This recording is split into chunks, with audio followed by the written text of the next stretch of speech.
There it goes. Hey, everybody. It's so great to see everyone for day 4 of OcarinaFest. We have a very special session. I'm going to keep my intros short just because you already know these guys. They are awesome and amazing. This is Stephen Higby and Jordan Moore, and they will be talking to us today about advanced ocarina techniques. So I'm going to let them take it away. All right. So let's see. Steven, do you want to share your screen or should I? Can you share your screen if possible? Yeah, sure thing. Unless you don't have a Yes. second monitor, then I'll do it. Oh, no, it's all good. Yeah, I can do that. And yeah, so we're going to be talking about ocarina technique. And really, we're going to talk about kind of a broad range of technique, not specifically advanced, but also some of the more, basic, even intermediate stuff that's the foundation so that you can do more advanced technique as well. So let me get our PowerPoint going.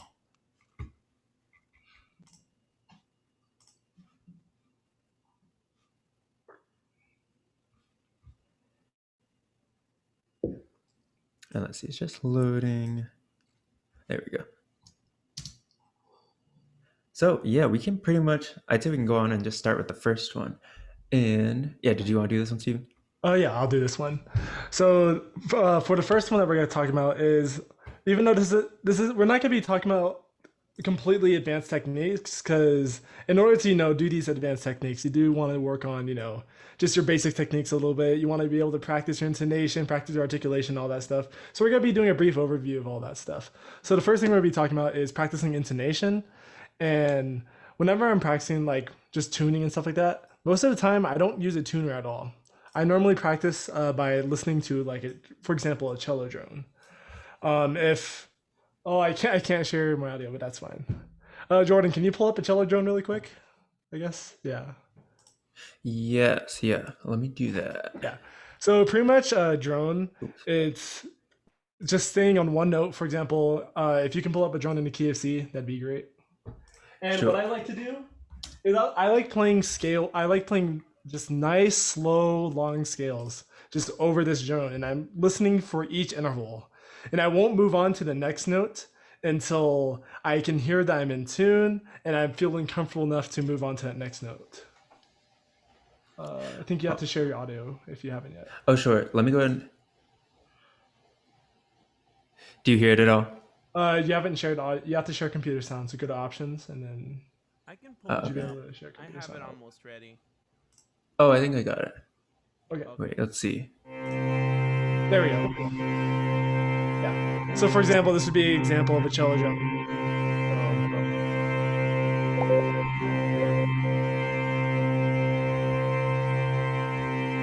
I hear that I'm in tune. I'm going on to the next.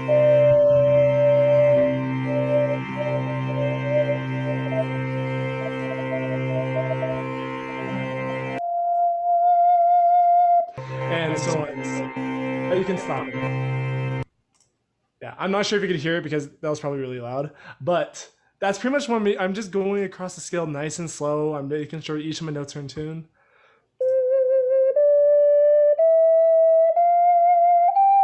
And I'm just going through all that stuff, and that's what I really like doing when I'm practicing intonation.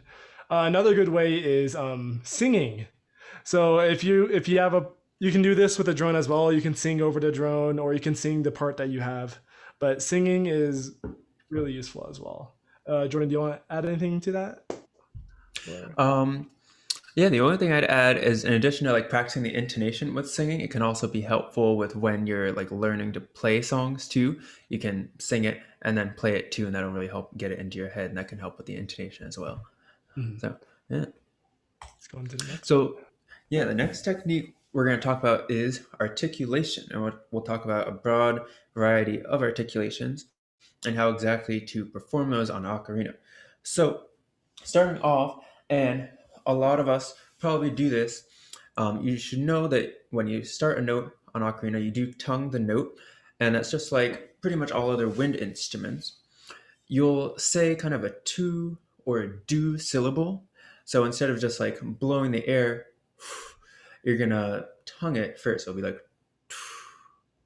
or kind of more of a, if you want a softer one. And that gives the note a firm attack and it helps it start in tune as well. So like, instead of just kind of like scooping up to the note if you don't tongue. And that wouldn't be, as in tune, it wouldn't be as clear of a sound. So that's just tonguing in general. When you play staccato notes on ocarina, staccato is kind of a short note or a separated note. What you kind of need to do is actually tongue stop the note. And this is where it's different than other wind instruments, because usually on other wind instruments, you want to not tongue stop the note. You want to go and kind of have like a shape with your air. But if you do that on ocarina, you get the pitch going down. So you actually just go ta ta, and you kind of close with a T. So your tongue goes and it stops the air so that the pitch does stay consistent. And then you can play kind of separated notes like that. And that's how you can get staccato and tut, tut, tut, tut. Now with accents on ocarina, an accented note is one that kind of has emphasis on the front of the note. You can't do it too much on ocarina, because if I play, I'll play this regular first. That's like regular playing. If I try to add too much front to the note and accent it really hard, you'll get some not great intonation. Like it'll go sharp and things like that. So you have to do it kind of delicately. I often think of this as like an accent can be between a staccato and like a long note on ocarina. It'll still have some separation, but it won't be like really short and separated. And you can do more front to the note, but it's not too much.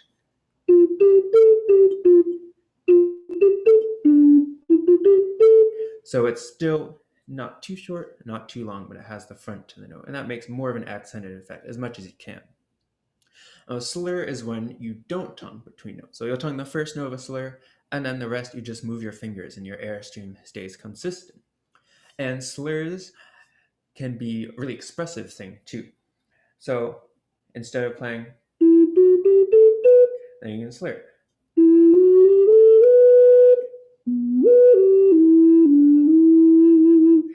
And combining slurs with other articulations too, that's where you can get more creative with it to use it expressively too. Now I'll talk a little bit about multiple tonguing, which is kind of a broader term for double and triple tonguing, and how you can get started with that.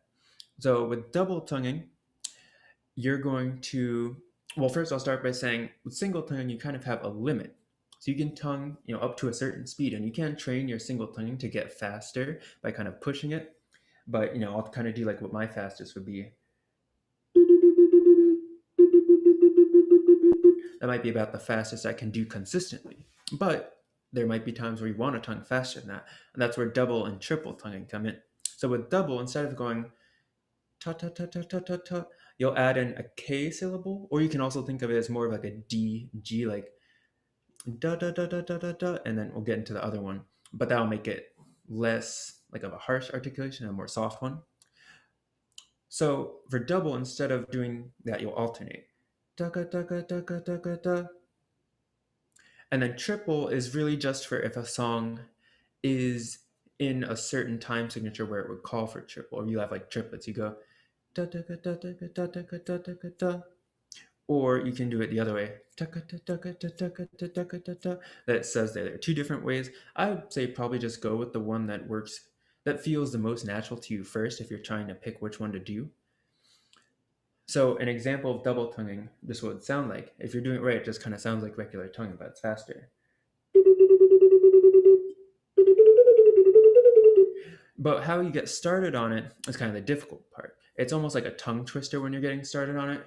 So what you want to do, and what I did was, wherever you are, you don't really have to practice it with the instrument. You can kind of just be walking around and go, okay, da, da, da, da, da, and you can like keep practice saying it like it's a tongue twister, and then you speed it up, even outside of doing it on the ocarina, just like wherever you are.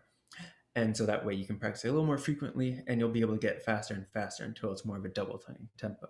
And same thing with triple tonguing. And so lastly, with the articulations, I'm going to talk about air attacks. So air attacks are when you don't tongue at the beginning of a note. And this can be useful for kind of an expressive context. So one example is a song I just played in my performance was The Swan. It's normally played by string instruments, normally played by cello. And that first note, a string instrument would definitely kind of sneak into the note a little bit more. It wouldn't just be like a ta, like a start. It'd be more of a like da, da, da, and then they go on like that. With ocarina, you have to be careful of the intonation, but you could start it kind of like this. And let me just switch so it's not too loud. So instead of like this,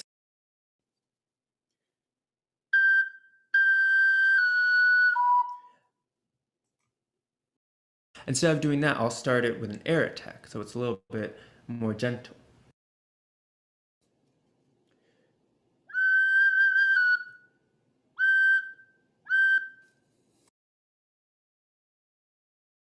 Oh, and you kind of have to do it fast. You don't want to like scoop into it too much unless the music would like really call for that, like a glissando effect. But it's an option too when you're trying to do something expressive and you don't want a note to start with too harsh of an attack. Oh, I see Stefan's question here. So do you start using double tonguing only when the part is too fast to do without it? Or is there another factor? That's a good question. There's kind of like a line, like there'd be a certain tempo where you might be able to, well, where you should be able to single tongue it or double tongue it once you get good at double tonguing. And you want there to actually be a bit of an overlap because you don't want to have like a spot where it's like, oh, it's a little too slow for me to double tongue, but too fast for me to single tongue. You want there to be some overlap so you can kind of decide. And once you have some overlap with that, so it's actually important to practice double tonguing like slowly too, because sometimes you get into the habit of only doing it fast and you can't do it slowly. But even going taka taka taka taka ta, something you could single tongue, but you also double tongue. So yeah, that kind of be my answer. You want to have the overlap so that you can decide, but mostly it is just when it gets too fast to single tongue, or at least Yeah. single tongue comfortably. And the overlap definitely depends on the person. Like for me, my single tongue maxes out at like 120 on ocarina and like 132 on clarinet. So then normally between the 100 and 120, that's kind of my overlap where I will like, okay, maybe I'll do double tongue, maybe I'll do this. It kind of depends on what's going on. Yeah, definitely. Yeah, so I think that's good for articulations. If you have any more questions, you can put them in the chat. But I'll go ahead and show the next slide and we'll talk to them about vibrato. Yeah. So for some basic vibrato, this is something that I've been asked a lot about, whether it's in the private lessons I'm teaching or people just messaging me questions about vibrato and ocarina. And I'm gonna kind of talk about how I learned vibrato, especially because I come from a clarinet background, so I didn't learn vibrato, especially in high school because it was like considered quote unquote a sin because clarinets shouldn't use vibrato, but that's definitely dependent on the person. So what I normally do when I first started, I got this tip from a flute teacher, and I set the metronome to 60 beats per minute. There we go. Should be able to hear that somewhat. And then normally, what I would be doing is I would start right on pitch, and when the beat hits, then I will move the pitch down a little bit. So I'll go, and then the next time I'm gonna be going up.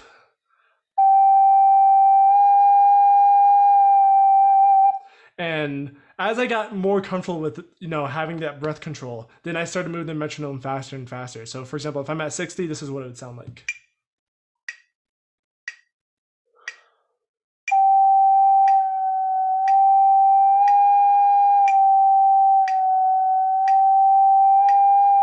And then I'm just gonna play double time, for example.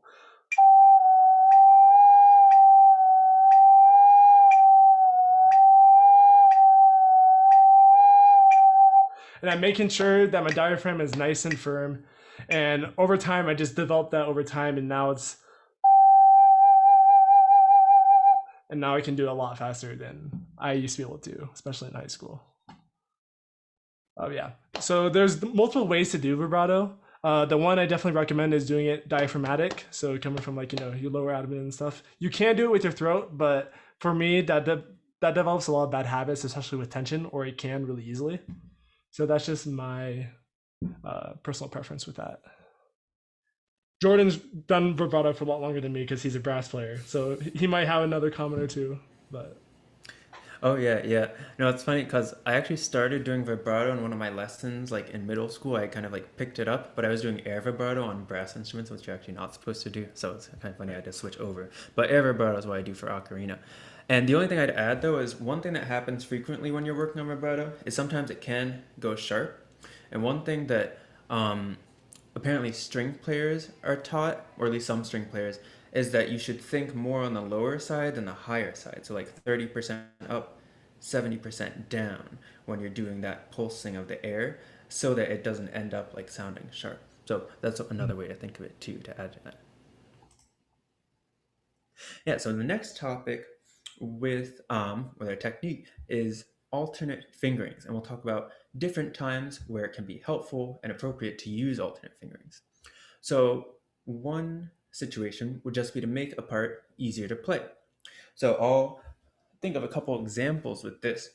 For example, if you're in the key of C minor and you have some E flats in there, going between D and E flat like this is technically the normal E flat fingering. It's usually the most in tune, and you switch these two fingerings, D, E flat. It can be awkward if you have to do it really fast.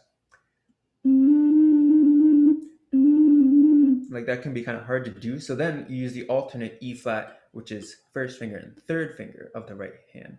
And that can be just more comfortable. It can be a sharp fingering, but it depends on the ocarina. It's pretty okay on this one.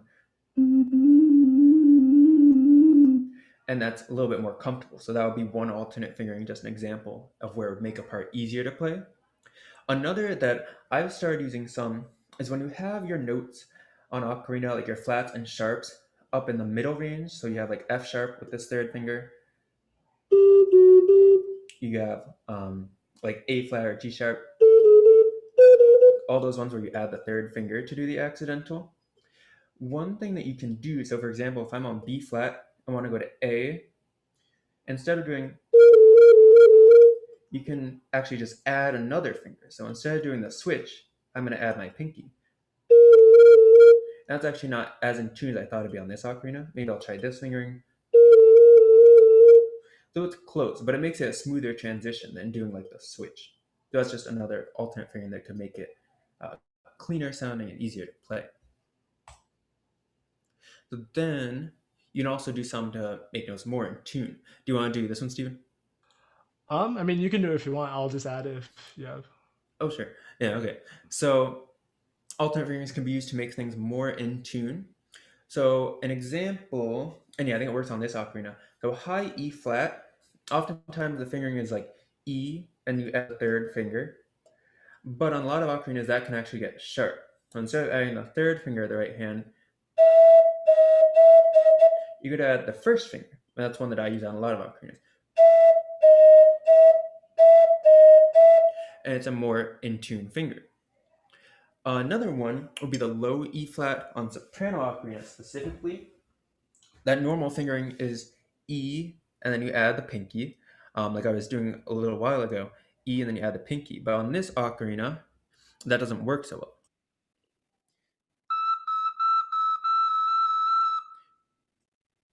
It's almost the same note. So you have some other fingerings you can use. One that works on this ocarina, for example, is I finger D, but then I lift my left pointer finger all the way on the left, and it sounds like this.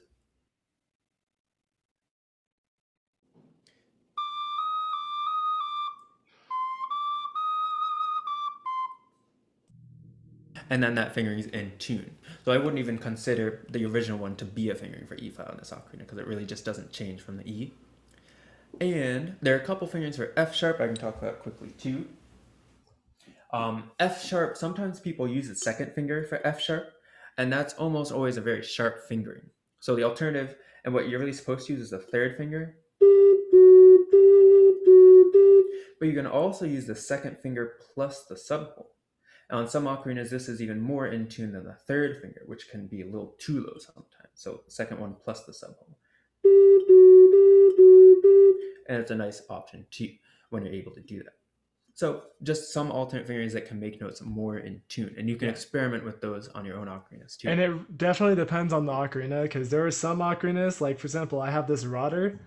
Um, a lot of the time I'm actually doing some really weird fingerings, especially once I get above G. I normally have my second finger down for the scale just because it plays more in tune that way.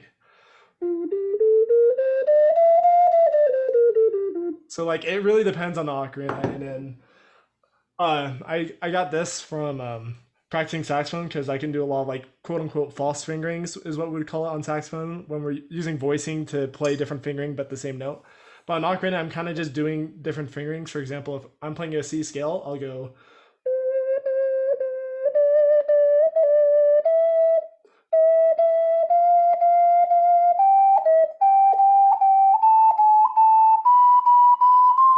And I practice my scales like that and just all these alternative fingerings because there's a lot of like lines and maybe there's a trill that's really screwing me up.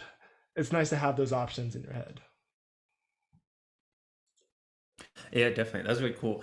And that reminds me, yeah, trill fingerings are a big thing too. So sometimes even like G to A, it's a little harder to move this finger fast. I mean, that's pretty much a trill, but if you want it to be faster, one that people do is these two fingers on the right hand instead. And you can do it like really fast that way. So yeah, trill fingerings are a big thing too. Yeah, and then so this one, this kind of category of using alternate fingering is to add a certain effect. And the effect that this one kind of talks about here is playing quiet. So using different fingerings so that you can blow less air and play quiet. So let's see, I'll try that on here. So basically the idea is, oh, actually I'm going to choose a different ocarina. The idea is that you finger a higher note, but then you blow a lot less air so it goes down to the note you want it to be. So for example, if I play G, A, B, there are those notes. Now I'm going to play instead everything a half step up. So I'm going to start on A flat and then go B flat, C, but I'm going to blow a lot less air so that it sounds quieter. So here's the original and the quiet one. And it's definitely difficult to do in tune, but it can be useful if I've used it a couple times in like a septet setting where the soprano C does it so that the soprano C can play like some kind of harmony or like background part while other ocarinas have the melody so that the soprano C doesn't sound too loud above them. So that can be a useful thing too. You can do like an echo effect and do things like that once you get used to it. And finally, the last time that we're going to outline for using alternate fingerings is with the subholes. I have one example of this from the Bach that I played the other day. It had this part, right at the beginning on the soprano, where it went from B to C really quickly. And if I tried to play it with regular fingerings,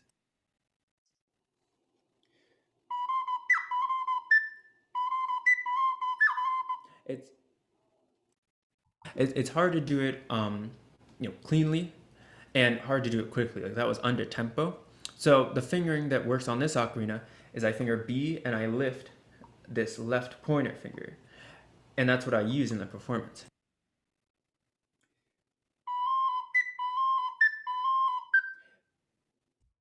And that way it's a clean transition between those notes. You might have something where you have to go between E and B. And sorry, I'm trying to switch settings. And doing that quickly can be difficult. So you might experiment, try to find a fingering where you can leave the subhold down but still play E. So I'll experiment with that really quick. And it'd be like,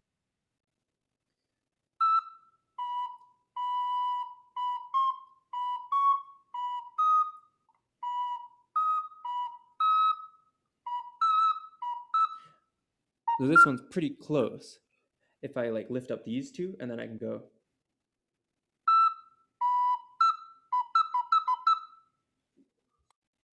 And that way I can keep the B happening, but keep the subhold finger down. So yeah. Do you have anything to add with the alternate fingering, Steve? No, we can definitely move on to the next one. Cool.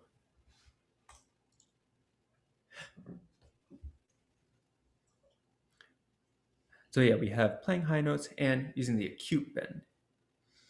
And so just a couple notes on this one. so that you know about acute bend and what that is if you haven't heard of it. With playing high notes, an oft frequent issue is that they're not in tune, maybe they're falling flat. A big part of that can be the breath support. They require more air, so you need to make sure you're really blowing enough air to get up to those notes. But then the other thing can be specifically on alto C ocarinas, not using the acute bend. And what that is, in case you don't know about it, is for some reason, I don't know the science behind it, but on an alto C ocarina, especially a 12 hole, changing the angle of the ocarina can help the high notes sound less airy and just sound like better, clear tone. So going up to high F without it, and this ocarina is not the best example because it has good high notes anyway, but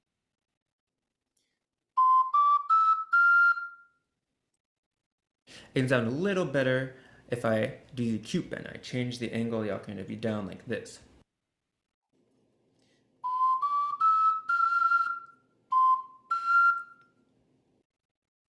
So that's something you'll want to get used to if your alto C ocarina doesn't have very clear high notes when you get up to the high F. Just change the angle and that can really change the sound to be better.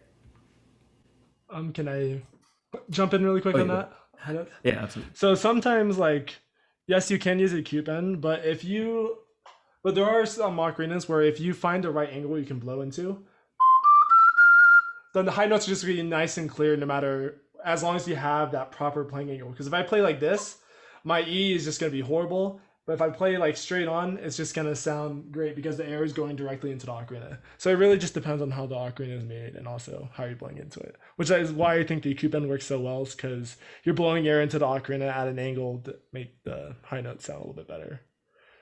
Yeah, definitely. That makes sense. So good. Do you want to do this one?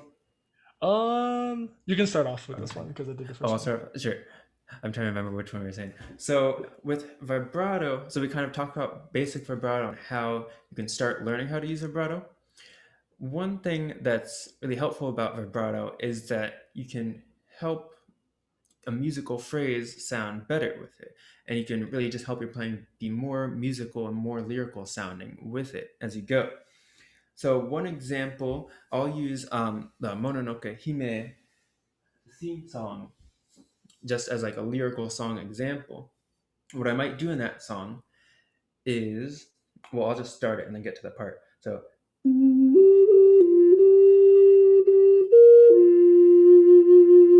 there I'm just adding some vibrato to the longer notes. That's pretty much when you'll usually use vibrato. But then this next one,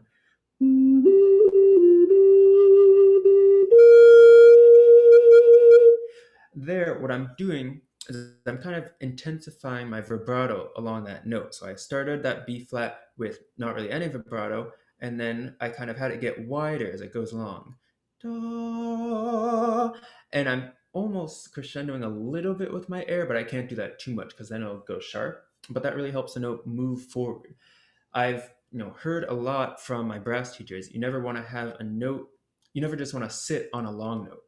It should be going somewhere or coming from somewhere. It shouldn't just be like a static note. So, and I'm kind of making it go forward. So then we get to the next part, and you're working up to the high C. I think that's really the climax of the phrase. So I'm trying to help that long note push forward in the phrase till we get to the climax there.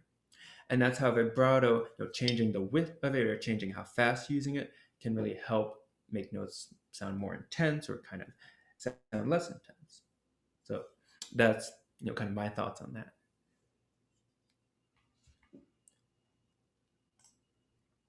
And the next one is using glissandos on ocarina. So what's you? Yeah. So for glissandos, it's pretty much you're just sliding through multiple notes. You're pretty much going from one pitch to different pitch. So for example, let's say G to B.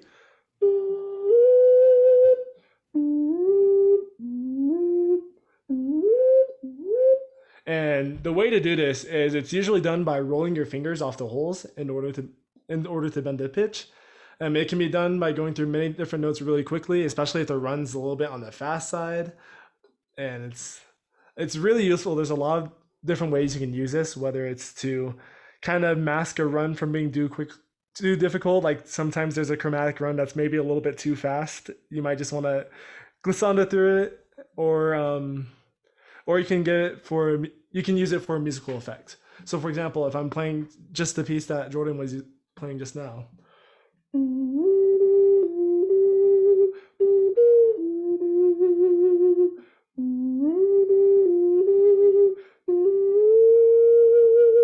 and you can kind of use it to add some musical effects that are really cool.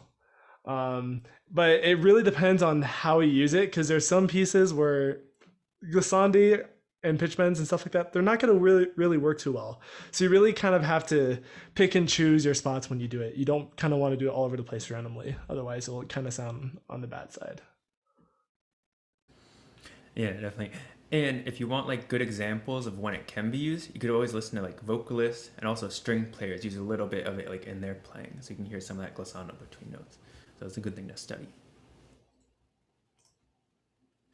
Oh, cool. So the next one is multiphonics on ocarina. So multiphonics is when you basically hum a note and play a note at the same time. And so let me take out, I guess I'll use the contrabass for this. It's nice to use the contrabass because it's in the same like range as my voice, but it would also work nicely on any other ocarina. So the first thing when learning how to do multiphonics is learning or just getting used to the feeling of playing a note and humming at the same time. It doesn't even have to be the same note. So I could be like, there's my note, and then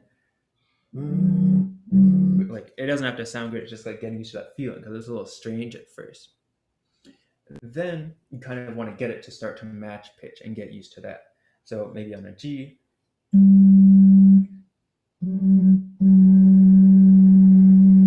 there I'm humming the exact same note that I'm playing. It kind of blends together when I get it in tune.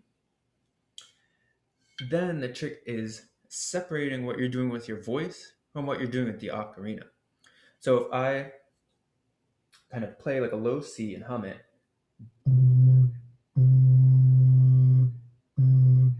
and then I start to like raise my voice, my tendency is to start blowing more air too, because I feel like I'm getting higher, so I need to blow more air, even though it's just my voice.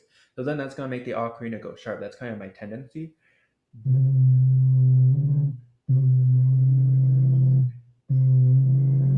And I start to like blow the note out of tune. So it's not really staying down on that low C on the ocarina. So that's kind of the tricky part that I faced when I was learning multiphonics on both euphonium and ocarina. But then eventually you kind of get to the point where I'm going to try to hold a low C on the ocarina and then move with my voice, and then I'll try to do the opposite.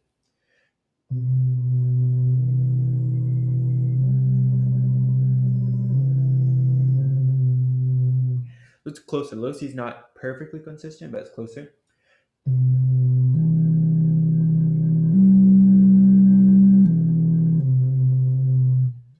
So then I'm getting some separate motion. And then finally, once you start to do that with it, like just holding out a note, then you can start to do like really separate things. So I might try to just do some like harmonies here, like a little passage.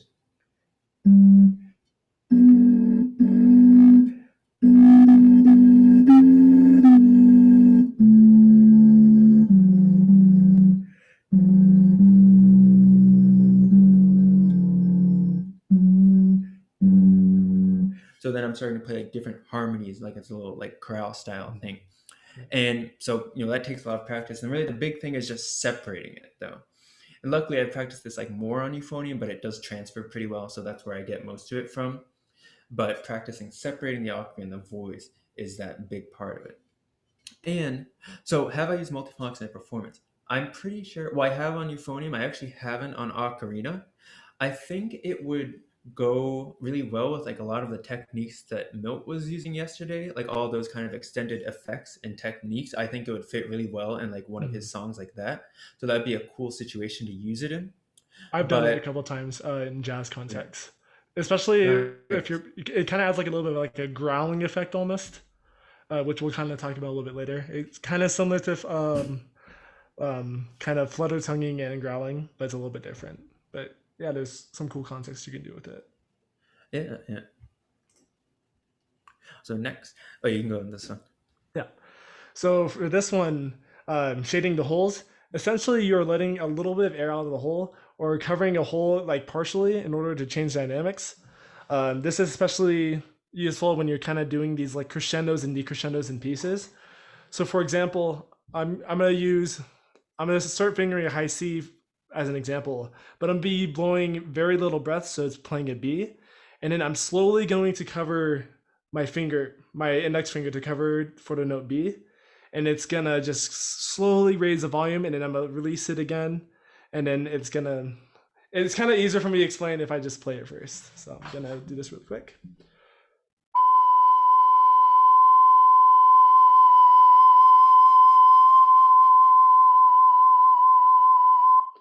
So essentially, you're covering the finger more, and then as you're slowly moving your finger over, you have to blow more air in order to keep the pitch the same. And then if you're releasing your finger off the hole, then you have to blow less air. This is especially used when doing crescendos and diminuendos and some of Jordan's arrangements that we've played. I've had to do that, and it was a nightmare to learn at first, but it's really useful when you finally get the hang of it. Um, Yeah. It's really difficult to do in tune is a hard thing. So often pairing it with vibrato too, it like kind of helps mask it it a little really bit. helps. I've had to do it quite a few times. Yeah.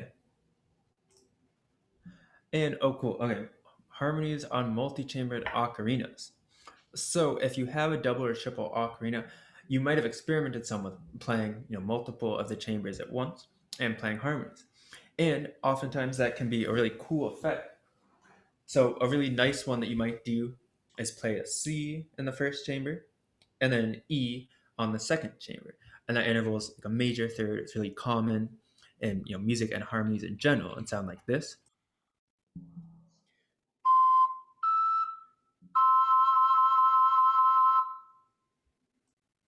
And in addition, that's pretty in tune on this ocarina. Now, here's another pretty common harmony. It'd be that C, but with a G in the second chamber, and that's called a perfect fifth.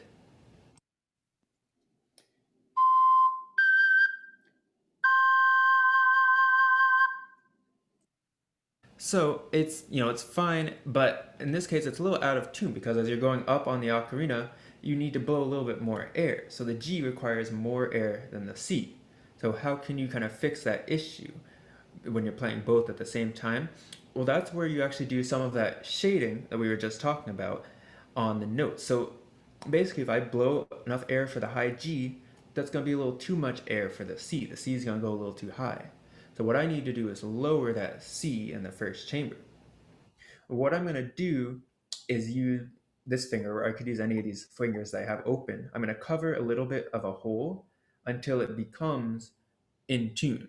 So I'll try that out.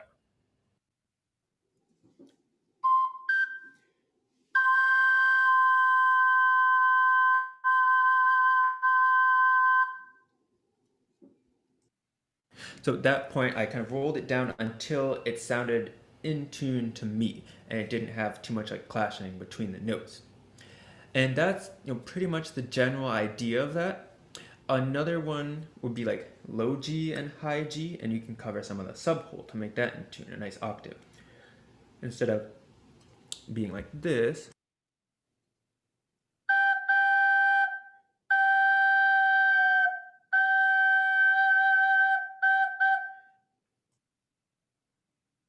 I'm just starting to cover a little of the subhole until it's in tune. So that's what you do if you're gonna like really use harmonies on multi-chambers, but like hold them out for a long time. Especially, you want to go that extra step to make sure it's an in tune harmony instead of having those waves and being too out of tune.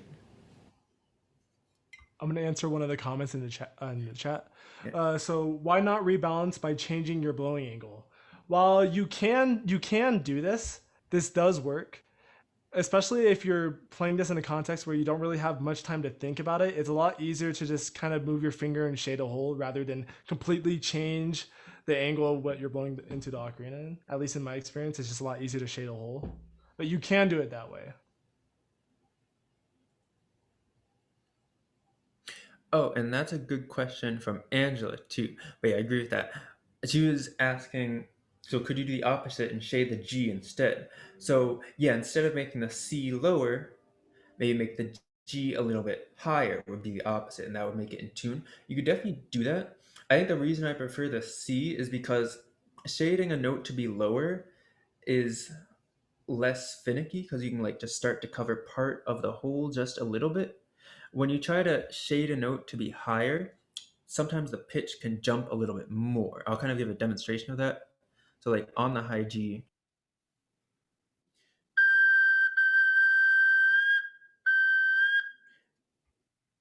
so I'm like barely uncovering the hole there, but the pitch starts to it starts to like jump up even faster. So that's why I think it's like more finicky to do it that way. So that would be why I prefer to shade to lower note instead of shade to raise a note in that case.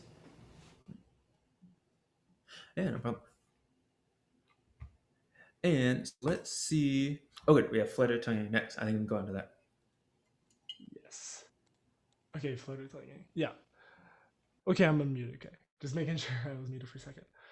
So for flutter tonguing, if you can roll your R's like, then you're pretty much there for flutter tonguing. But if you can't roll your R's, flutter tonguing can be a little bit more on the difficult side. Um, the other way you can kind of flutter tongue is by you're kind of like you're almost gurgling almost, but like you're growling with like the back of your throat, like almost. I'm not super good with that because I primarily just use rolling my R's because that's just easier for me. But for flutter tonguing, it kind of sounds like this. And then you can do it both ways. The first time I did flutter tonguing with my rolling my R's because that's what I'm more used to. The other way was me growling, but I'm not as good at that way. I'm not sure if Jordan's good with that way or not, but I think the big thing for if for growling as opposed to rolling your R is making sure your throat's nice and relaxed, making sure like you're not like getting all tense because once you add tension, your tongue isn't gonna really move at all. Um, Yeah, I will say my college euphonium professor, well, he did trombone and euphonium. He couldn't roll his R's, but he practiced the growling so much that it was like the same effect. So it's totally a viable option if you can't roll your R's. yeah, and But there's yeah, I so totally agree, Stefan. Yeah. yeah, there's a lot of really cool uses to using photo tonguing. For example, if I'm playing in like a jazz context, maybe I'll go as like I mean I might add a flutter tonguing here and there. You hear like for example Milt does flutter tonguing here and there, and that's some really cool effects to his improvisation. So yeah, there's a lot of cool things you can do with it. Definitely just experiment with it, and it's really easy to start going sharp. So like for example, if I flutter tongue, I'm gonna use more air to try to get my R rolling. You kind of want to make sure that you practice not going super sharp. So a lot of times I start practicing flutter tonguing on the higher notes, and then as I get more used to it, then I'll start being able to try to play the lower notes. So as you see, my tongue kind of stopped there when I use less air because it's a little bit difficult to roll your R's down there. But yeah, it's a lot of just experimentation, and then yeah, for people who can't, uh, roll their R's, then you have to use the back of your tongue, just like you're kind of like gurgling almost. It's gross, but that's how you kind of do it.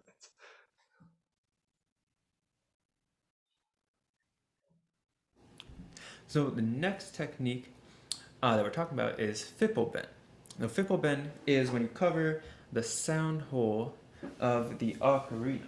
So let me grab one where I can do it. So I have this soprano G, which is very small, the 10 hole, and it doesn't have too long of a mouthpiece. So what I can do when I'm playing, I can actually kind of roll it down and also slide my bottom lip down so that I start to cover a little bit of this sound hole to lower the pitch. So it'd be like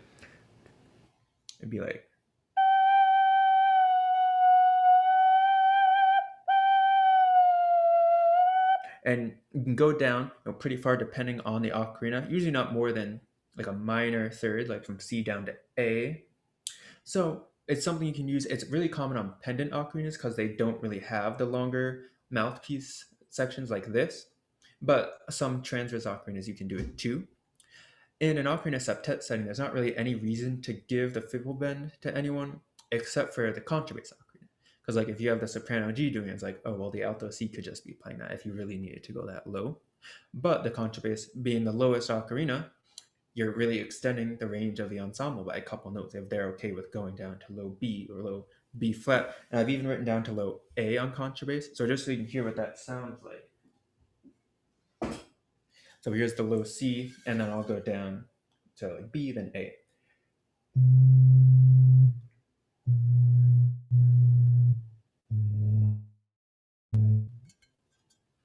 And it lets me play lower. The only other thing I'd say is if you're gonna have the contrabass do that, you probably want the support of the bass G also playing that part in the upper octave. So it's like it's just so quiet, it wouldn't really be as effective if it was just the contrabass doing that. So that's Fipple bend, and it can be used, yeah, if you just need to play a little lower, and it's possible in that ocarina. It can be tricky with the intonation, but just kind of practicing it slowly and really listening for it. You kind of have to just practice it until it gets more comfortable and consistent. Yeah.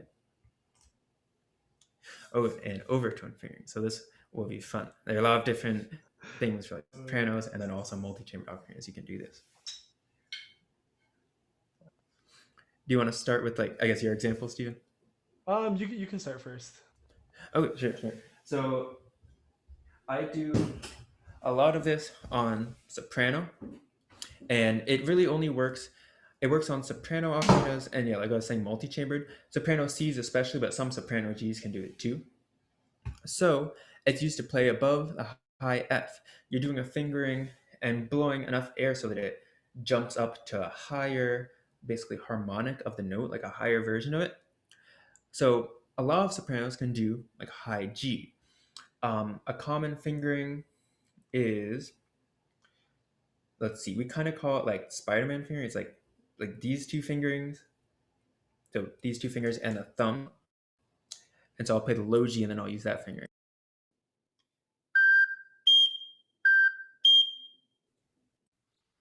So that could be one you could try on soprano ocarina. Unfortunately, there's not like a one size fits all. It does take some experimentation, but that's a good like baseline fingering to start with. Also, sometimes just these two fingerings have worked for me on other ocarinas, so it does take experimentation. Oh, you can do an alto C2. That's interesting. Yeah, And we're I gonna have an get Alto into C also that the. does it. Oh, cool, cool. I It actually only have it one. only plays high A. Like I have a plastic knight, and the only thing is oh, it was thumb as well, and it only plays a high A, but yeah, it's not really useful because it only plays high A. Yeah, that's pretty cool. So yeah, it works on sopranos. Mine I can do some up to high A, and then also it can happen on the multi-chambered. So like this is my double soprano G, and I can actually play up to like really high C with it, like the highest note on a piano. So it'd be kind of like this.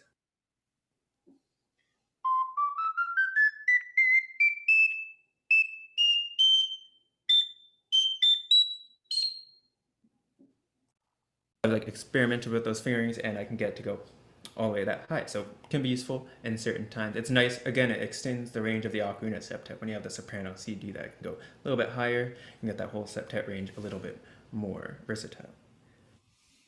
Yeah. Do you have anything to add with those, dude? Not really. I mean, it's definitely really useful, and I think the best thing when it comes to overtone fingerings is you can use it to kind of help overlap the higher notes of the soprano. So, for example, I learned this from Jordan about a year ago when he told me that he started playing like a lot of his E's and F's with overtone fingerings as opposed to doing them as he started playing use overtone fingerings hit those because it was just easier for some runs and stuff like that. Yeah, definitely. Instead of going like F to overtone G, that can be really awkward. You just go G to overtone F, and you stay like in the same kind of fingering scheme a little bit more. So, yeah. And finally, I believe that's our last one. It's the milk technique, and Yeah. Steven can talk about this because he's very good at it, and then we'll open up for questions. Yeah, so this is known by many names, originally known as the O-tone technique. Um, just like how overtone fingerings can help extend the range, the O-tone technique is also designed to help increase the range of the ocarina. Most of the time, this works best with alto Cs, but this can work with some other ocarinas. Like I've had it work with alto Gs, I've had it work with soprano Gs, but generally alto C is kind of like just the best for it. Um, Essentially, what you're doing for the O-tone technique is you're making a chamber with your hands, almost like you're doing like a hand whistle. I can't do it right now, so I'm not even gonna try anymore because I don't want to embarrass myself. But pretty much, you're making a chamber with your hands under the ocarina, under the fipple, and when you do this, it allows the ocarina to play higher notes. Ah, wow. I haven't played this in a couple days. But for example, if I'm playing a scale,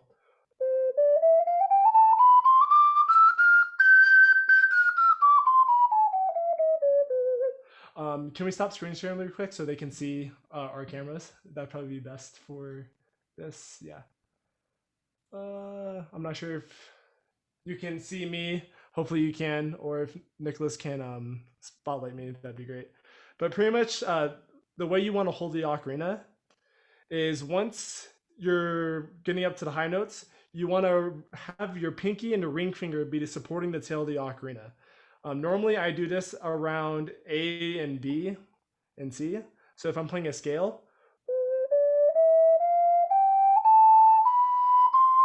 see how this is supporting the ocarina. This way I can take my left hand off completely. Well, not completely, but it's going to this.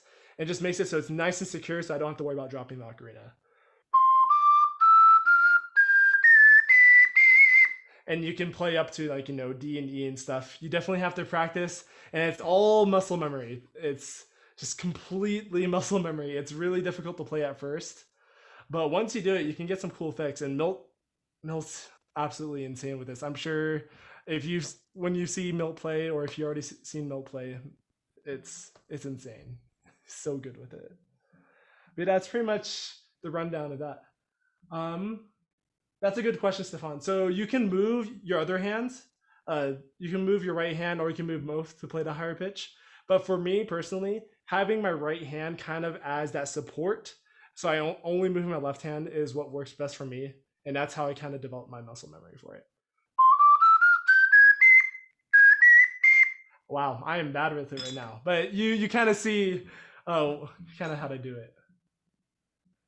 Do you need to tuck your pinky under?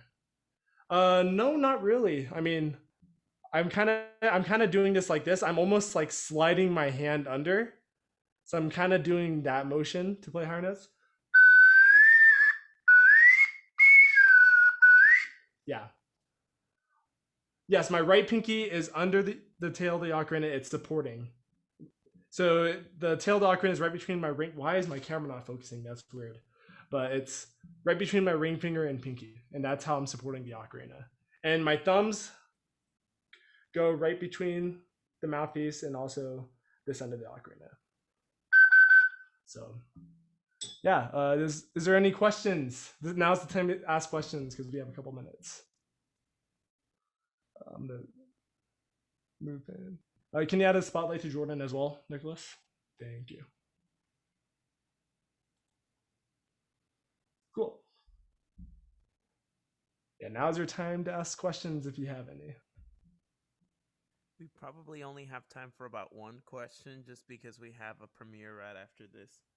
Oh yeah, that's right. There's premieres. Yeah, go watch the premieres for the Subtext Showcase. Yeah. Yeah. And if you think of questions later, feel free to contact us too. Uh, if it was a mill technique, how should we call this one from the bottom? What do you mean? What do you? Can you clarify on that question, Christina? Uh, oh, you play. That's a whole different technique. That's a that one's Yeah, I really haven't fun been to able do to as get well. that one going yet. Yeah, I mean I can do it very occasionally. It's hit or miss for me. That's I'm not really sure what to call that technique. Honestly, I'm not sure if it has a name. I'll have to ask. But that one's a really cool technique. That some people do it with like bird whistles and stuff when they do that, which is really cool. Um, One last question. Actually, it's almost time for the Septet showcase, so we should all watch the Septet showcase. Yeah. All right, well, let's give a huge hand to Steven and Jordan. I'm gonna send it a really big email later today. I sent it this morning, but it crashed and it wasn't able to kind of send properly. But there was like a second part to it, so I'm gonna send it later with all of their info, so you could get in contact with them if you have questions about that or anything like that. So we are going to go ahead and start watching the Septet Showcase. We are very excited about this. Hope everybody enjoyed advanced ocarina technique. Huge again, thank you to Jordan and Steven. Really enjoy this panel every single year, and I'm glad that y'all could take over for it this year. So I'm gonna go ahead and remove spotlights real quick. How dare And you? bye, bye, Steven. Oh my gosh, how Gonna do I make do me that? cry. How do I do that? I can't. I don't know why it's doing that. I'm Okay. invincible. I guess it doesn't want to remove your spotlight. It just wants you to stay. Okay, that's really weird. It's never done that before. Can you remove pin? Is that it? Do you have to remove the pin? I don't know. It says, okay, there it is. Remove spotlight. Okay, finally. Okay. It did that and then remove spotlight. Okay, there we go. Now we're all even. Okay. So I know we have a 2 minute buffer because there's a 2 minute timer, but I'm going to go ahead and just share my screen and kind of reorganize the Zoom. So I'm going to turn off my camera and do that right now. So enjoy the Septet Showcase. Yay!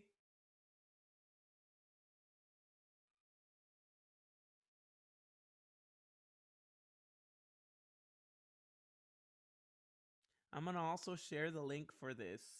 This is Shooting Star Ocarina that's going first. And if you want to go support them, write them a comment or anything like that.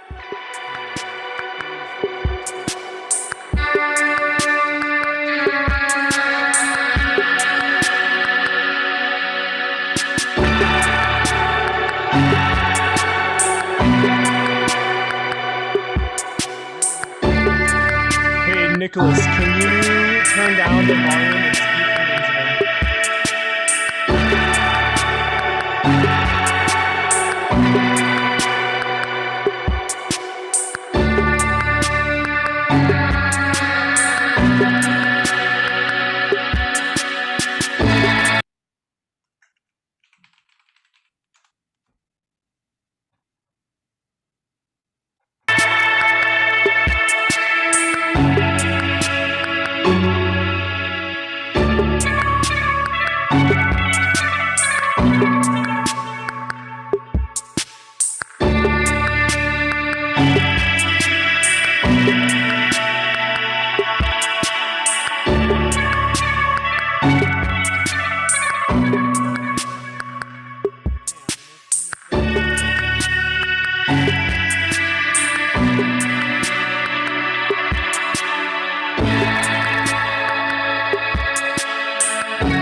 post the link right down below. I'm gonna post it in the chat. If anybody knows it and can copy and paste it in the chat quicker than me, please do it. Here it is. It has a little bit of a timer. So whoopsie, wrong link. Okay. Where was the Ocarina Maker? There it is.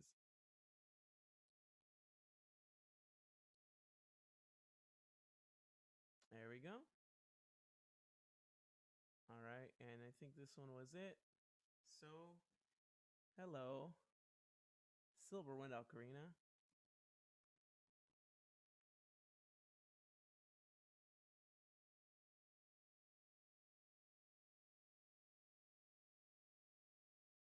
I'll post it in the chat as well so everybody here can take advantage of that. Thank you. Oh, thank you, Stefan. You already did. I appreciate that. All right, there it is.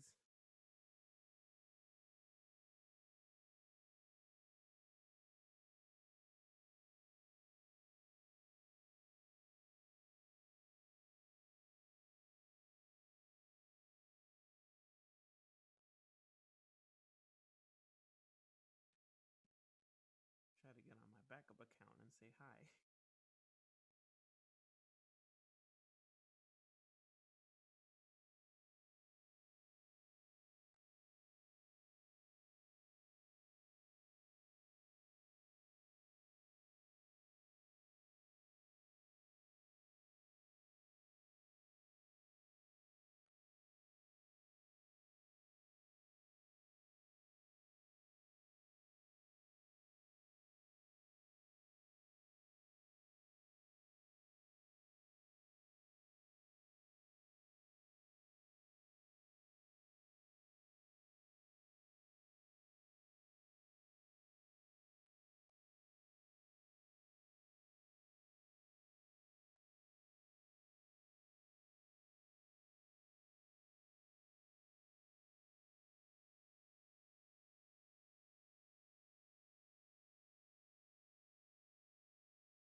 One, two, three, four. 1, 2, 3, 4.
Thank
you for watching. Now head to the Banda premiere as quick as you can. Here is the link to the Banda. If any couldn't get the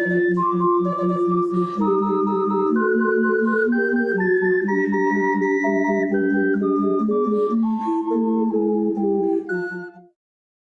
Link to Banda. Link to Banda. Link to Banda.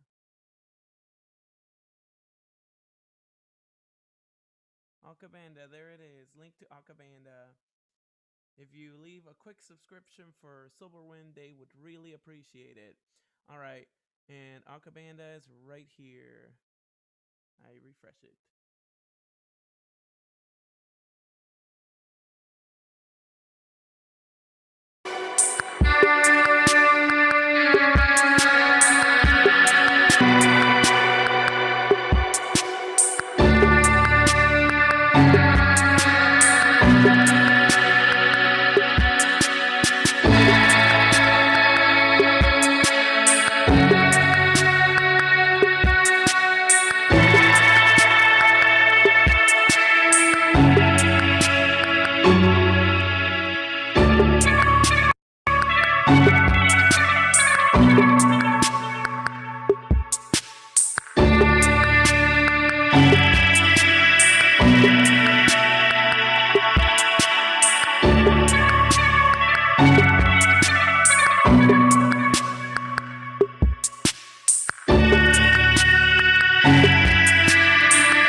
quickly. Go to the collab.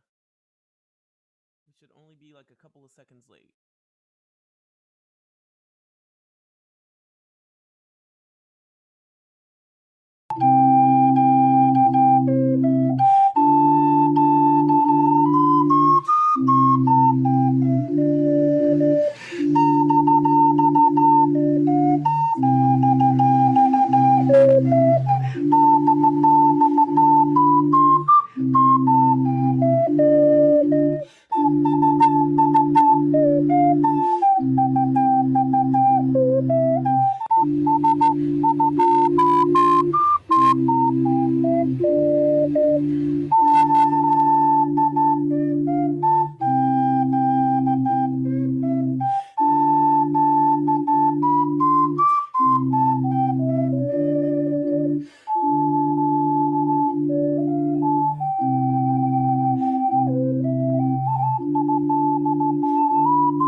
much fun, y'all.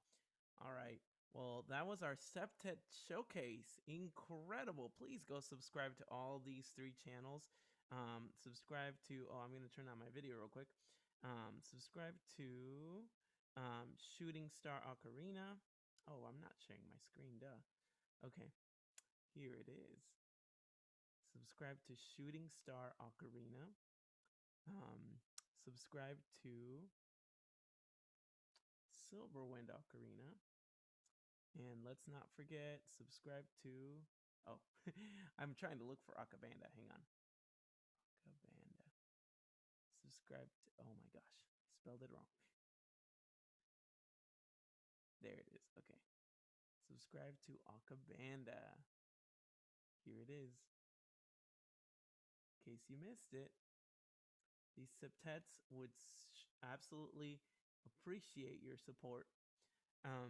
So the thing about Ocarina septets that we got to discuss in our septet panel is how important they can be to Ocarina history and also just in general to our community. I see a few different questions in the chat, so I'm going to get to them real quick. And then I will let us all go a little bit early for our lunch today. It is our final day, so please take extra time to sign up for the open mic. I'll show you that in a minute, but let's answer these questions. All right, it says, I'm planning to participate on the open mic, but have never used Zoom before. What do I do to throw my screen up? So if you want to share your screen, I'm going to take a really quick tutorial to share everybody. I'm answering that question live. Just to talk real quick about high fidelity music mode and about how to share your screen. So you won't be able to see it right now because my screen is on presenter mode. But once you get onto presenter, and once I share it, it'll be on sharing mode. So let me show you and take a screenshot of presenter mode right now. So just so everybody sees it. Am I allowed to take screenshots during a Zoom call? Hang on. Okay, let me see. Usually I can. Maybe not. Okay, well, pretty much. I'll describe what it looks like. It says, at the very bottom on a very green button, share your screen. You will click share your screen, and then it'll ask you which app on your desktop you want to share. You can share your whole desktop if you're going to be switching apps, or if you want to just share, like, say, your Google browser or something like that, you can share that.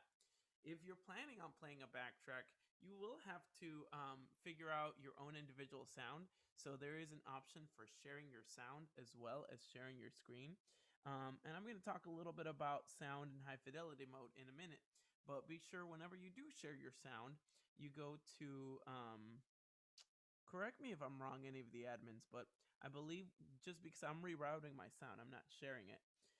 But whenever you do sound sharing, you go to one of the options at the bottom, and I think it says share, turn on original sound, and then it says share your sound. I think it's something like that, but correct me if I'm wrong if somebody knows that, because I don't share my sound, I reroute it. So when you share your screen, there's a checkbox at the very bottom that says share sound.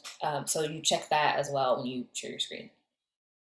Okay, all right, that sounds a lot more like what's the correct answer, so do that.